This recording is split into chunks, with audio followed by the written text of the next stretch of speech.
১০৯ বছর আগে ব্রিটিশ সরকারকে দেওয়া ঋণ কি এবার ফেরত পাবে ভারতের একটি পরিবার? প্রথম বিশ্বযুদ্ধের সময় দেওয়া হয়েছিল ৩৫,০০০ টাকা। পুরনো সনদ সহ নথিপত্র রয়েছে বলে দাবি করছেন পরিবারটি।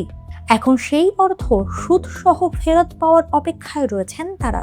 প্রথম বিশ্বযুদ্ধের সময় ব্রিটিশ সরকারকে দেওয়া ৩৫,০০০ টাকার ঋণ ১০৯ বছর পর ফেরত চেয়েছে ভারতের মধ্যপ্রদেশের একটি পরিবার।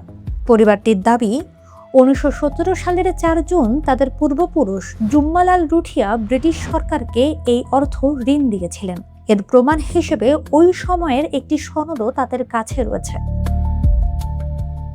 রুঠিয়া পরিবারের ভাষ্য মতে, ভোপাল এজেন্সিতে কর্মরত ব্রিটিশ সরকারের এক কর্মকর্তার মাধ্যমে যুদ্ধরত ভারতীয় সেনাদের ভরণ পোষণের জন্য এই অর্থ দেওয়া হয়েছিল।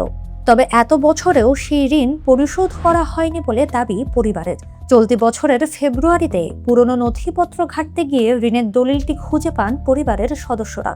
এরপর আইনজীবীর মাধ্যমে ব্রিটিশ সরকারের সাথে যোগাযোগ করেন তারা।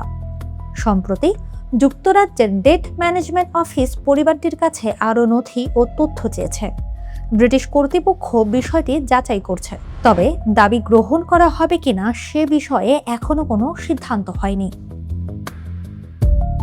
পরিবারের দাবি, শুধু আসল ৩৫,০০০ টাকা নয়, এর সাথে সুদ, চক্রবৃদ্ধি সুদ ও অন্যান্য আর্থিক হিসাবও যুক্ত করা হবে।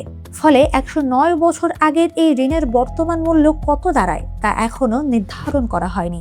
রুঠিয়া পরিবার আরও দাবি করেন, প্রথম বিশ্বযুদ্ধের সময় ব্রিটিশ সরকার যে বিপুল পরিমাণ ঋণ নিয়েছিল তার বড় একটি অংশ ২০১৫ সালে পরিশোধ করা হয়। তবে ১৯১৭ সালে জুম্মালাল রুঠিয়ার দেওয়া অর্থ সেই ঋণের অন্তর্ভুক্ত ছিল কিনা তা এখনো প্রমাণিত হয়নি।